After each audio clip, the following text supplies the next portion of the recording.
The coldest region in Pokemon, known as Sinnoh, is a place of wonder, history, and the sprawling birthplace of Pokemon itself.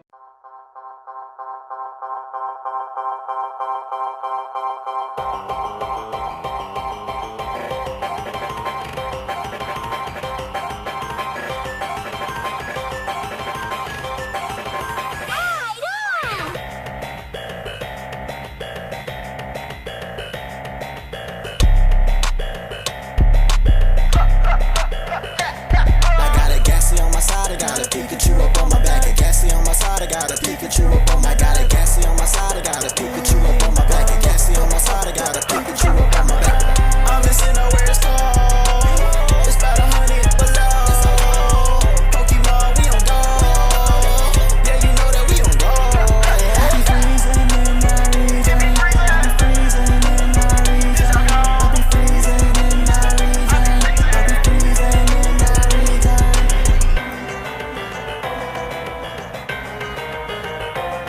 Pokemon Diamond and Pearl released in 2006 in Japan and 2007 in North America, and it came after the success of Ruby and Sapphire, a region primarily made up of water, which spanned across numerous islands as well. But Sinnoh takes a different approach, spanning across one large mainland with a couple islands on the side. Now the actual region itself, like every other Pokemon game, is based on a real-life location, with this one being the island of Hokkaido in Japan. Now for the name Sinnoh itself, Junichi Masada, one of the directors and composers of Game Freak, denotes that Sinnoh means mysterious and profound, which personally I think encapsulates well beyond the classic Pokemon gameplay. Now in terms of geography and gameplay, the region itself is split down the middle by Mount Coronet and is a peaceful, low, and chilly region. And this is actually the first time that Pokemon had snowy routes in a game, meaning they didn't have much to go off of. But I think they did pretty well, considering the next gen we got an entire Pokemon dedicated to ice.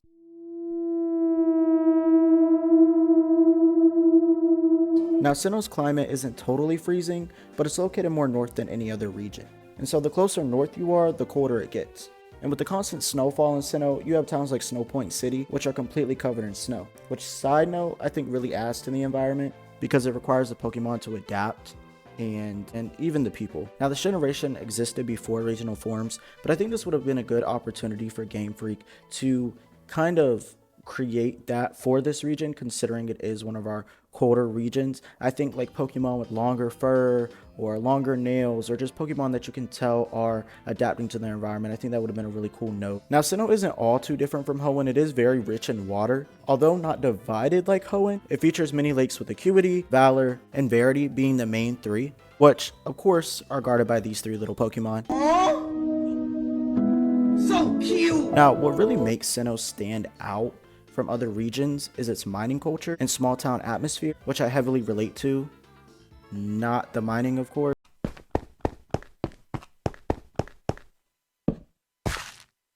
See, growing up in a small town myself, I always felt like when playing Sinnoh, like it really encapsulated that vibe. You have regions like Unova or Paldea, and they're not, you know, small town, right? The only other comparison we have is like Kanto and Johto, but I think Sinnoh really like create an environment where it feels as if everybody is coexisting in that same small area. And I know Unova is the only American-based region, well, primarily American-based region, but that didn't necessarily relate to me as well because, like I said, I grew up in the country, so therefore I'm not really accustomed to the city. However, I do think Unova is like top 3 regions, obviously. And then I just want to say, like really side note, I'm filming this on my phone and I don't really have a setup, and this is very difficult with my 2 cats who I was gonna try to like separate from the video, but it's just not working. So I'm no longer gonna acknowledge them. If they come and intrude and chew on the microphone, well, that's just something we're gonna have to deal with. Now the whole mining culture / industry is a result of Mount Coronet and all the valuable fossils and ores located within, which has led to the mountain to be engraved within the town's history and being a major asset to the economy. Which, now granted, in terms of gameplay, I did not care for it at all. It makes sense that Sinnoh has the Grand Underground because it's a mining town, and like I said, mining is very intricate to their economy, or mining is very essential to the economy. I do not know why I said intricate. Now the largest thing that we're getting to is that Sinnoh has a rural and quiet feeling, which differs from relatively every other region. Now although most include rural areas, none of which feel as isolated as Sinnoh. And that isolation is reflected in Sinnoh's towns, for example, Twin Leap Town, Floroma Town, and Celestic Town, all of which give such a cozy atmosphere and emphasize deep history, mythology, and respect for the natural world. I also think that Sinnoh's historical relevance to the entire franchise is what really sets it apart. It's not like Kalos, where the history is explicit to itself, or the other regions where the main storyline primarily only affects that region. Sinnoh is the birthplace of the framework of Pokemon, with the Pokemon noted as Arceus's first appearance. Now, in terms of Arceus, it's about to get history heavy. And I do just want to say this is a lot for a Pokemon game. The same game where my only concern is feeding my Pokemon like these little ball puffs in X and Y. Honestly, that's like the only thing I care about when I'm playing X and Y. I don't get no puffballs. I don't get any. Where are my puffballs? Where are my town? Where's my kid? And see, if the Pokemon were real, I would crash out, bro, because I already deal with these cats. I'm not trying to deal with little monsters. Granted, I would love to have like a Ghastly or like a Pikachu, but I could not deal with that in real life.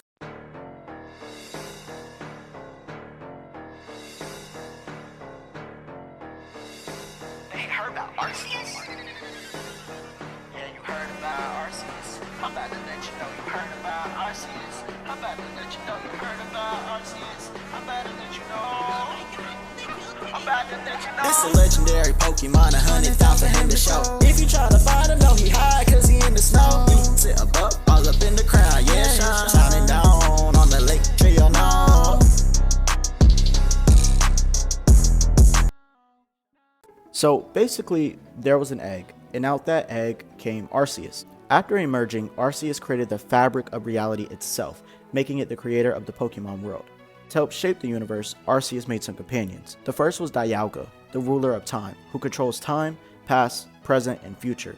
Then Palkia, the ruler of space. He controls distance, structure, and really just reality itself, which together they control the balance of the Pokemon world. And then side note, you have Giratina, the ruler of antimatter and the distortion world, so you combine those three, you have the creation trio.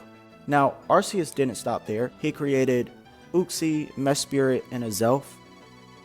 I probably just butchered that so bad. So cute. But I just have to accept. And they were to represent knowledge, emotion, and willpower, essentially bringing emotion and humanity to the Pokemon world as well. In Sinnoh's mythology, they also maintain balance and watch out for any misuse of power, which we'll get to that. Overall, this bit of lore gives Sinnoh the deepest lore out of any Pokemon game at the time, or really any even today. And that is why I think Sinnoh is one of the best regions, because it's important and defining history was used as a catalyst for a region that represents that. And the 3 lakes mentioned earlier are actually noted as the 3 legendary lakes, which are home to those 3 legendary Pokemon, Uxie, Mesprit, and Azelf. Again, butchering, I know.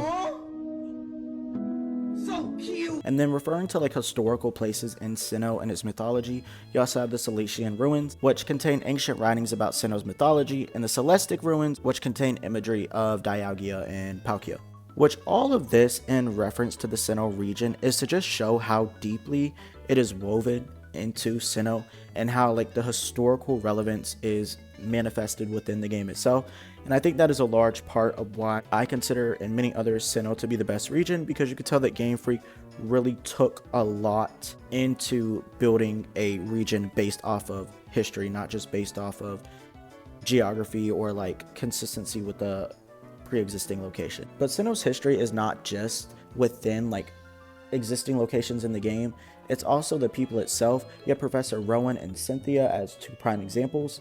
Rowan discusses the region's myths and how important it is to continue research, and Cynthia is consistently recounting Sinnoh's history, and then also she's the catalyst for taking you to those historical or ancient locations. Okay, now that we got the history, some historical locations and stuff like that out the way, I want to kind of talk on the expectation of Pokemon at the time and what was to be expected of Game Freak. So Nintendo had just released the DS, their first handheld console with 2 screens and the ability to have 3D graphics far beyond what the Game Boy could do. And many players anticipated a new Pokemon, But at this point, many players were reaching a burnout from similar geographies, gameplay loops, and just the framework of Pokemon in itself. It was time for a change, and the DS was the console just to do that.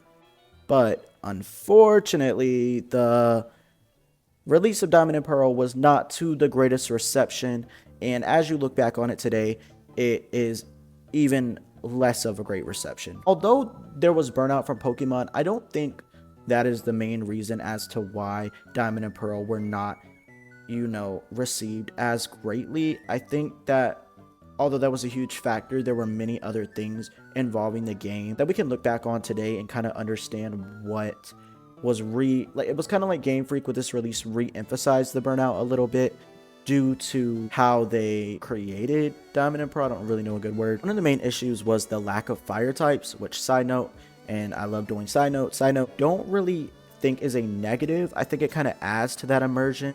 I just think the way it was went about could have been better. Like, for example, instead of there only being 4 fire types, I think there could have been numerous opportunities for dual typing with fire to introduce that type more. Could have been a heavier emphasis on ice Pokemon, because that was kind of lacking as well. Like, for there to be a lower quantity of one typing, I think you have to make up for it in other ways. And I think that Diamond and Pearl didn't. I think that it just comes across as not a good choice for gameplay. And I don't want to use the word lazy. I know I've seen that a lot. I don't think it was necessarily lazy. I just think it was a poor choice. I think it could have been a positive choice, but it just had poor execution. But back to the release of the DS, expectation was high, and Game Freak had to figure out how to integrate Pokemon onto a system with 2 screens. Now, it wasn't until X and Y that we got a fully fledged 3D Pokemon, but Diamond, Pearl, Black, and White did have some use of 3D in the backgrounds and towns.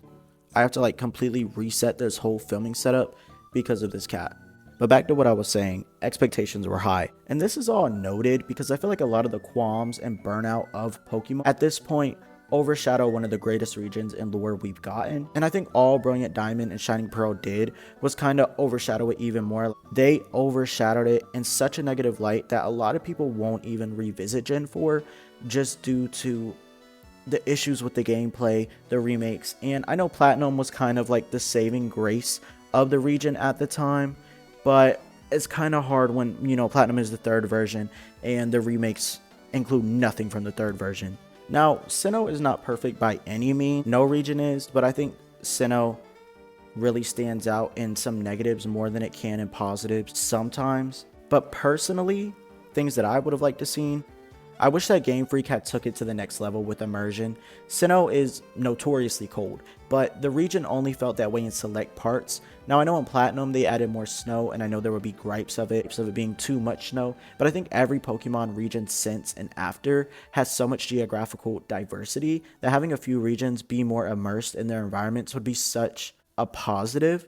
Like, I think if we were to have regions where it genuinely feels like you're in that same region, and there's not so much induced geographical diversity just to keep the player entertained, I think that wouldn't necessarily be a negative thing, and I think we could see a lot of positives from that. I feel like that would really test Game Freak's ability to create a region that is has an overarching environmental theme, but is still diverse enough to keep the player entertained. I also want to say that I wish the gameplay focused more on Arceus and Sinnoh's historical, spookiness is the word I'm getting. I kind of like how it feels creepy. The sound effect for Diamond and Pearl is very unsettling-ish. It just feels kind of creepy and cool in my opinion. And I would love a spooky-esque, you're trying to uncover some dark history or something like that in a Pokemon game. I think that would be very cool. And I just wish that Sinnoh, I feel like they were barely touching it, but I would have loved to see some more of that, because you're talking about the god of the universe. I don't want it to be all happy-go-lucky, you know what I'm saying? I want it to be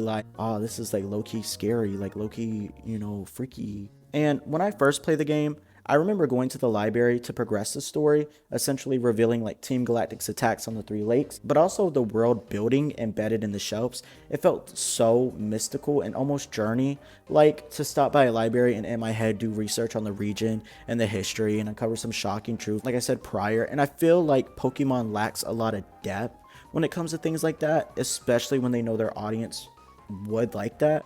And speaking of Team Galactic, You already know. Team Galactic is one of the greatest teams in Pokemon history. It's quite simple. We don't wanna hear that mess unless you reppin' Team Galactic.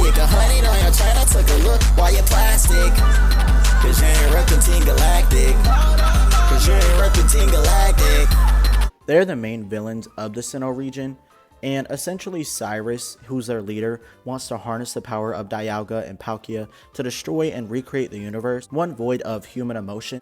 But as everything connects, and the villain is actually tied to the history of the region, I really like that. And that's personally another reason I find this region to be one of the best. And let me start by saying, I don't want to get caught up in comparing it to other regions. I know I mentioned them, but I don't necessarily want to compare Sinnoh to other regions, because every region is its own place and someone's favorite. And I believe that each region has its strong suits.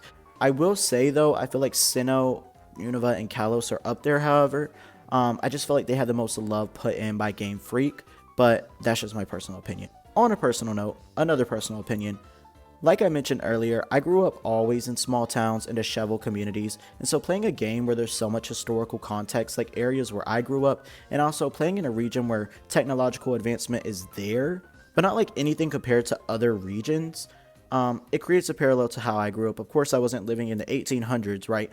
You know, we had TVs and phones like everybody else, but it just wasn't as advanced as cities that were like 30-45 minutes away. I also just personally vibe with this region. I feel like it's very cozy, homey, and relaxing. It's like one of those games you put on when it's like raining outside and you have your window open and you're like, oh, I'm finna like vibe out, you know what I'm saying? And I feel like when you discuss this region, you actually think about the NPCs as people who truly exist, work, and contribute to the growth of the towns. And it also helps that Platinum is my favorite Pokemon game, so I know, based.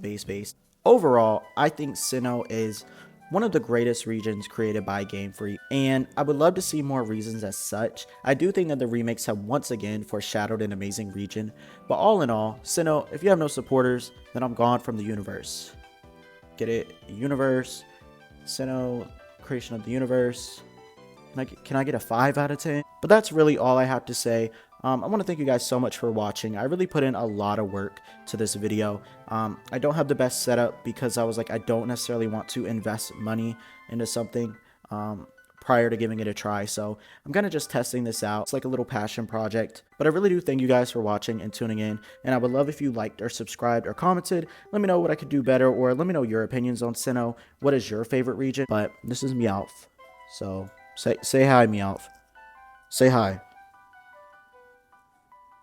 He's not gonna say hi. I always say Meowth is my real life Pikachu, but he does not act like it. He acts like Mimikyu, but like evil and like crazy and like mean. But that's all from me today. And like I said again, thank you guys so much for watching, and tune in next video. If there is a next video, if there is.